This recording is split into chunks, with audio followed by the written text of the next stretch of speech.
Ну а с наступлением весны в Якутии одним из главных вопросов становится подготовка к паводку. Так, в Ленске, чтобы паводок прошел без происшествий, местная администрация организовала уборку набережной от снега, а также очистку гидротехнического сооружения под многообещающим названием дамба. Светлана Балеева продолжит. Муниципальному образованию город Ленск была выделена субсидия на эксплуатацию и содержание гидротехнического сооружения дамба.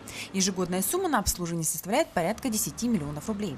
Контракт заключен подрядной компанией ООО «Арарат» сроком на 3 года. По словам заместителя главы города Василия Козырева, благодаря долгосрочному контракту эксплуатация дамбы теперь будет непрерывной, что позволит избежать лишних нарушений и проблем при ее эксплуатации. На сегодня по самому защитному сооружению их 22. Уже очищено от снега и от льда и от наледи, отрезировано 4 водопропускных сооружения.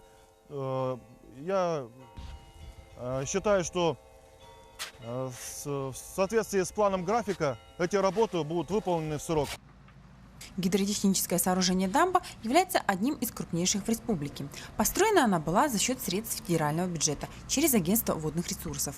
Его представитель сегодня, находясь в рабочей командировке в Ленском районе, отмечает, что в городской администрации за все 10 лет эксплуатации дамбы проведена колоссальная работа по ее содержанию.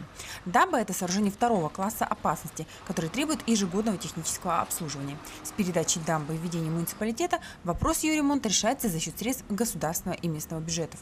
В рамках программы, которая действует в Республике Саха-Якутия, называется она так: «Развитие водохозяйственного комплекса в Республике Саха-Якутия с 2012 по 2020 годы».